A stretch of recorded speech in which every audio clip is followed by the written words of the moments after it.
बहराइच आदमखोर भेड़िया पकड़ा गया। बहराइच से ये बड़ी जानकारी सामने आ रही है। आपको बता दें कि वन विभाग की टीम ने भेड़िए को पकड़ा है और अब तक 5 आदमखोर भेड़ियों को पकड़ लिया गया है। एक और भेड़िए की तलाश फिलहाल जारी है। सिसिया चुरमन में इस भेड़िए को पकड़ा गया। ये 5वां भेड़िया है जिसको वन विभाग ने पकड़ा है। वन विभाग को एक और भेड़िए की तलाश फिलहाल जारी है। भेड़िए के हमले से अब तक 9 लोगों की मौत हो चुकी है। तो ये बड़ी जानकारी हम आपको दे रहे हैं। किस कदर भेड़ियों का आतंक लगातार जारी है। उसके बाद यहां पर वन विभाग को एक बड़ी सफलता मिली है, जहां पर वन विभाग की टीम ने एक और भेड़िए को पकड़ लिया है। इससे पहले 4 भेड़िए को वो पकड़ चुके हैं और ये 5वां भेड़िया है जिसको फिलहाल पकड़ लिया गया है। और अब तक 5 आदमखोर भेड़िए पकड़े जा चुके हैं। सिसिया चुरमन से इस 5वें भेड़िए को पकड़ा गया है। आपको बता दें कि भेड़िए लगातार कई बच्चों को अपना शिकार बना चुके थे। 9 लोगों की अभी तक इसमें जान जा चुकी है, जिसमें सबसे ज्यादा जो संख्या है वो बच्चों की बताई जा रही है और साथ ही एक महिला जिसको इन भेड़ियों ने शिकार बनाया।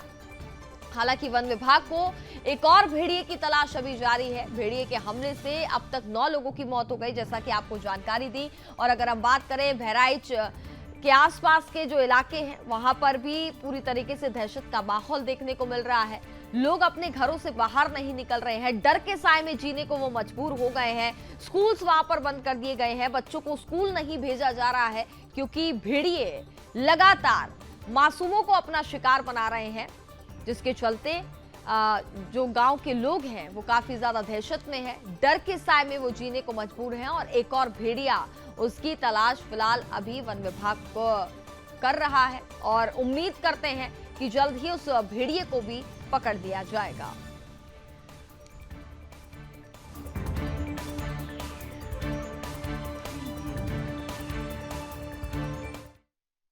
देखिए 5वां भेड़िया पकड़ा गया है। हमने 6 पकड़ने की बात कही गई थी, उसमें से 5 पकड़ लिए हैं। एक अभी भी फरार है, भगा हुआ है और उसको भी हम जल्द ही पकड़ लेंगे। जब हमारा सही टाइम आएगा, उसका खराब टाइम आएगा, तभी पकड़ पाएंगे।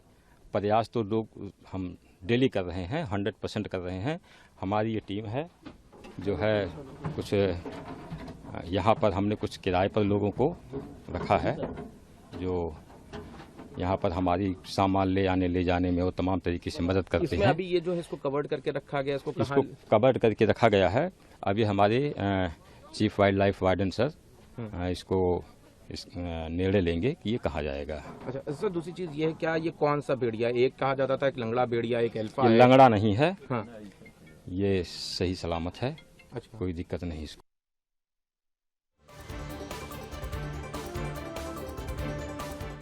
खबरों में आगे बढ़ेंगे, बड़ी जानकारी आपको दे दें। कोलकाता रेप मर्डर केस में काम पर नहीं लौटेंगे जूनियर डॉक्टर, ये बड़ी जानकारी फिलहाल मिल रही है।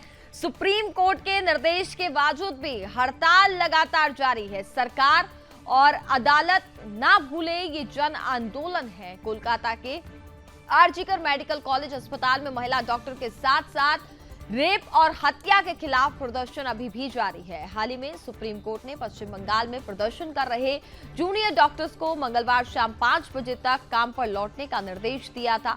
हालांकि जूनियर डॉक्टरों ने साफ कर दिया है कि वे सुप्रीम कोर्ट का आदेश नहीं मानेंगे और उनके निर्देश के बावजूद भी काम नहीं करेंगे। प्रदर्शन में शामिल डॉक्टरों ने एक बैठक के बाद कहा कि हमारी मांगे पूरी नहीं हुई हैं और मृतका को न्याय नहीं मिला है। हम अपना आंदोलन जारी रखेंगे और काम पर नहीं लौटेंगे। हम चाहते हैं कि स्वास्थ्य सचिव और डीएचई इस्तीफा दें। आपको बता दें कि जूनियर डॉक्टर पिछले करीब 1 महीने से काम पर नहीं लौट रहे हैं और प्रदर्शन लगातार जारी है।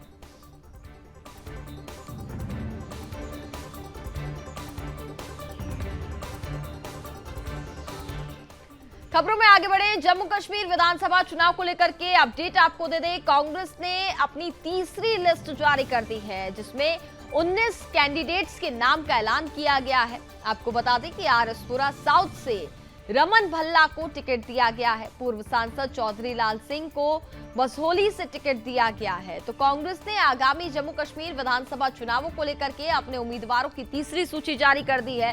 कांग्रेस ने जम्मू कश्मीर विधानसभा चुनाव के लिए 19 और उम्मीदवार घोषित कर दिए हैं। पूर्व सांसद चौधरी लाल सिंह को भसोली से टिकट दिया गया है, तो वहीं एनएसयूआई के पूर्व अध्यक्ष नीरज कुंदन बिशाना से उम्मीदवार बनाए गए हैं और साथ ही पार्टी ने सोपोर से हाजी अब्दुल रशीद डार, उधमपुर पश्चिम से सुमित मंगोत्रा, सांबा से कृष्णदेव सिंह और जम्मू पश्चिम से ठाकुर मनमोहन सिंह को अपना उम्मीदवार बनाया है। आपको बता दें कि कांग्रेस ने अब तक कुल 34 उम्मीदवार घोषित कर चुकी है।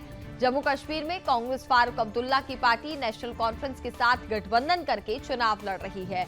दोनों दलों के बीच सीट बंटवारे के तहत नेशनल कॉन्फ्रेंस 51 सीट पर अपने उम्मीदवार उतारेगी, जबकि कांग्रेस 32 सीट पर अपने प्रत्याशी खड़े करेगी। एक सीट माकपा और Jammu Kashmir national panthers party को दी गई है। तो आपको बता दें कि 18 सितंबर को जम्मू कश्मीर में पहले फेज का चुनाव होना है, उसको लेकर के तैयारियां फिलहाल की जा रही हैं और लगातार अगर हम बात करें तो यहाँ पर सूची और जो उम्मीदवार हैं वो घोषित किए जा रहे हैं। तो तीसरी लिस्ट फिलहाल कांग्रेस की तरफ से जारी कर दी गई है।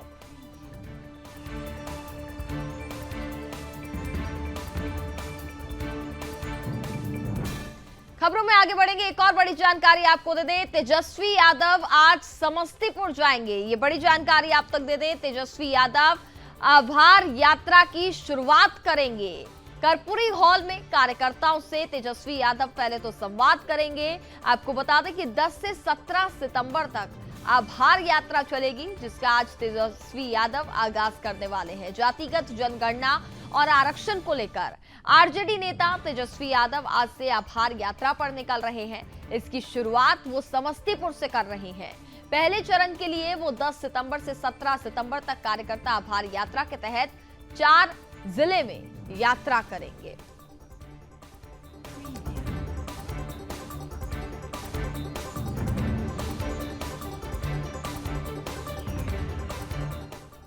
देश भर में मानसून का कहर लगातार जारी है। 21 राज्यों में भारी बारिश का अलर्ट जारी किया गया है। अजमेर की फॉयसागर झील में दरार आई है। बारिश के कारण मध्य प्रदेश में 12 लोगों की मौत की खबर सामने आ रही है। ये बड़ी जानकारी आपको दे दें। देश भर में मानसून लगातार अपना कहर बरपा रहा है। कई राज्यों में भारी बारिश तो कुछ राज्यों में बाढ़ और आकाशीय बिजली से लोगों की मौत हुई है। उत्तर प्रदेश में बारिश और बिजली गिरने से 9 लोगों की मौत हो गई है। वहीं बिहार के अररिया में 3 लोगों की जान चली गई है। मध्य प्रदेश के कई जिलों में 8 इंच तक बारिश होने की संभावना है। दिल्ली में उमस भरी गर्मी का सामना करना पड़ रहा है लोगों को। मौसम विभाग ने 21 राज्यों में भारी बारिश का अलर्ट जारी किया है।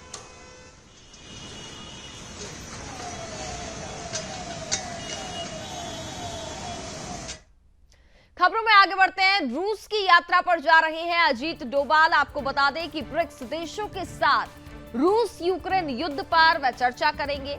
यूक्रेन पर पीएम मोदी का संदेश लेकर के डोभाल जा रहे हैं। चीन और ब्राजील समेत अपने ब्रिक्स समकक्षों से मिलेंगे। भारत के राष्ट्रीय सुरक्षा सलाहकार यानी कि एनएसए अजीत डोभाल आज से 11 सितंबर तक रूस यात्रा पर जा रहे हैं।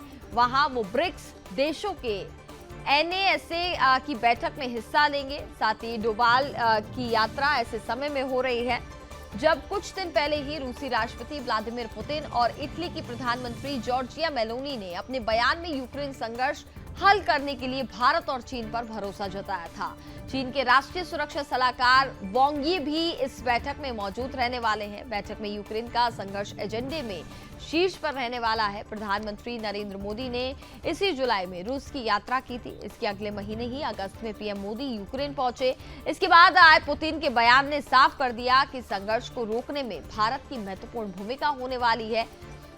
एनएसए अजीत डोभाल रूस यात्रा के दौरान चीन और ब्राजील समेत अपने ब्रिक्स समकक्षों से मिलेंगे और इस बात पर चर्चा करेंगे कि कैसे ये समूह संघर्ष को समाप्त करने में पहल कर सकता है। अब एक महत्वपूर्ण खबर आपको बताते हैं। आपको सतर्क हो जाना चाहिए, बहुत जरूरत है आपको सतर्क होने की, क्योंकि कुछ लोग हैं जो आपकी जान के दुश्मन बनकर घूम रहे हैं। ऐसा हम इसलिए कह रहे हैं क्योंकि आपको बताते हैं इस समय भारतीय रेल नेटवर्क जिहादियों के निशाने पर है।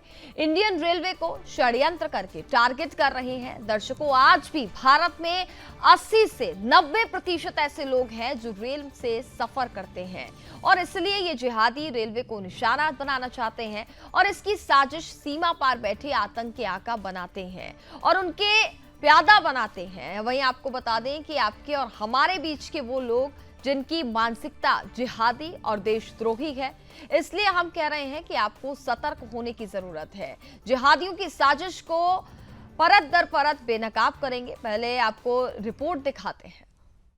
में ट्रेनों को निशाना बनाने का सिलसिला लगातार जारी है। पिछली घटनाओं की जांच अभी भी चल रही थी कि उत्तर प्रदेश के कानपुर में पटरी पर सिलेंडर रखकर ट्रेन को ब्लास्ट करने की और पलटने की साजिश भी अब सामने आ गई है।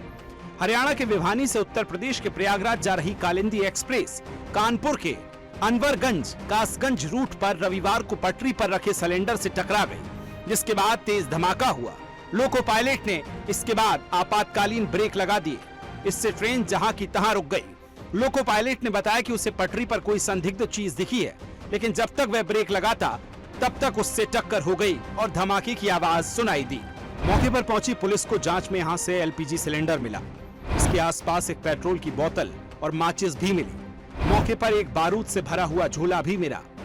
ट्रेन पलटने की साजिश के सवाल पर पुलिस ने बताया कि उसकी साजिश की जांच सभी एंगल से हो रही है।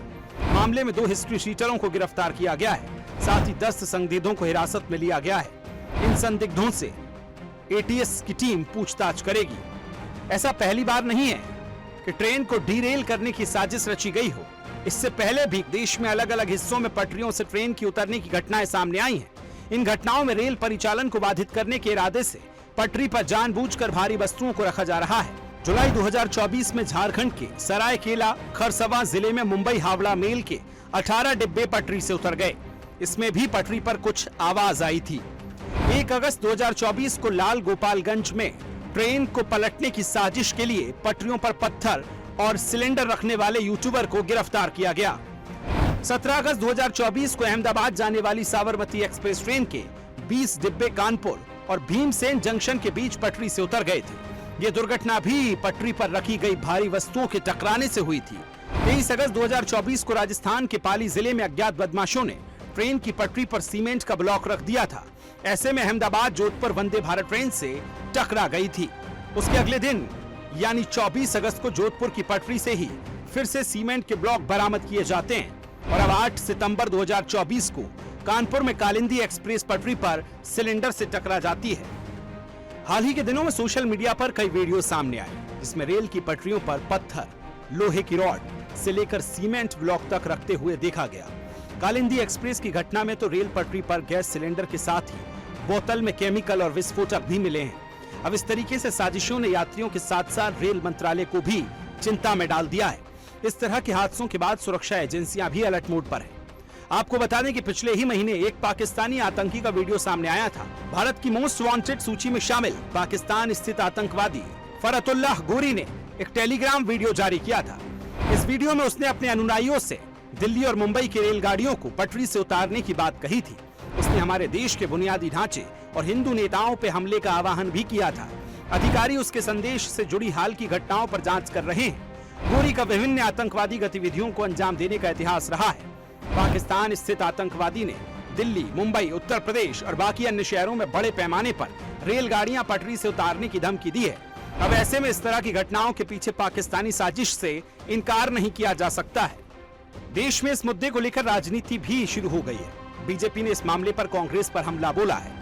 जब इधर कई बार रेल डिरेल्ड होने की बात आई, मैंने साबरमती एक्सप्रेस ट्रेन के समय भी कहा था, ये संजोग नहीं है, ये संजोग नहीं है, ये एक प्रयोग है और ये प्रयोग है रेल जिहाद। किसी बड़ी घटना को अंजाम देने में सफल ना हो जाए, इसके लिए पटरियों के किनारे रहने वाले रोहिंग्या, बांग्लादेशी और जिहादी तत्वों पर लगातार नजर बनाकर रखनी होगी। और अंत में एक सवाल ये भी खड़ा होता है कि जब इन हादसों की शुरुआत हुई थी तो विपक्ष सरकार से 1000 सवाल कर रहा था और सरकार की नाकामियों को गिनाने में लगा था। लेकिन जब ये साजिशें सामने आने लगी तो पाकिस्तान आतंकवादी का खुला फरमान आ गया है तो विपक्ष अचानक से मौन क्यों हो गया है? Bureau report, Sudarshan news. करते हैं सनातन की, हिंदू की आस्था की और हिंदुओं की आस्था पर चलने वाले पत्थरों की। पिछले कुछ सालों में देश में जिहादी पत्थरबाजों का गिरोह बड़े शातिर तरीके से हिंदू तीज त्योहारों को अपना निशाना बना रहा है, चाहे रामनवमी हो या कांवड़ यात्रा या फिर गणेश चतुर्थी हो या फिर दुर्गा पूजा। टुकड़े टुकड़े गैंग की ये टूल किट लगातार हिंदुओं पर पत्थर फेंककर देश का माहौल बिगाड़ना चाहते हैं और देश को दंगे की आग में झोंकना चाहते हैं। बीते दिनों सूरत के लालगेट इलाके में गणेश उत्सव के दौरान मुस्लिम युवकों ने पंडाल पर पथराव किया। इसके विरोध में हजारों लोग ने सड़क पर आकर प्रोटेस्ट किया। पुलिस ने पथराव करने वाले सभी 6 लोगों को गिरफ्तार कर लिया है। पथराव की घटना का समर्थन करने वाले 27 अन्य लोगों को भी हिरासत में लिया गया है। वही बात अगर बांग्लादेश की जाए तो वहां के हिंदुओं की हालत तो किसी से भी छुपी नहीं है।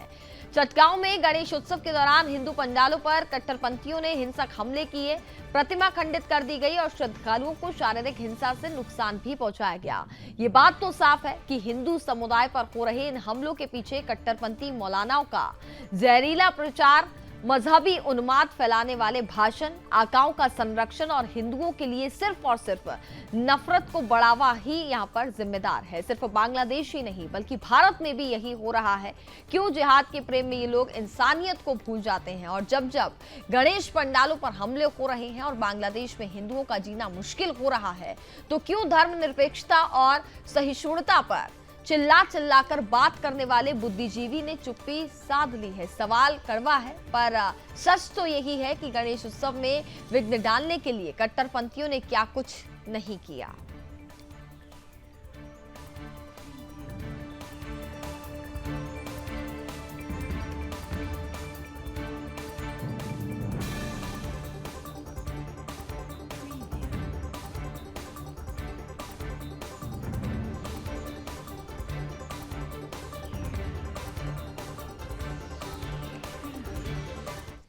और इसी के साथ फिलहाल इस बुलेटिन में बस इतना ही। आप देखते रहिए सुदर्शन न्यूज। नमस्कार।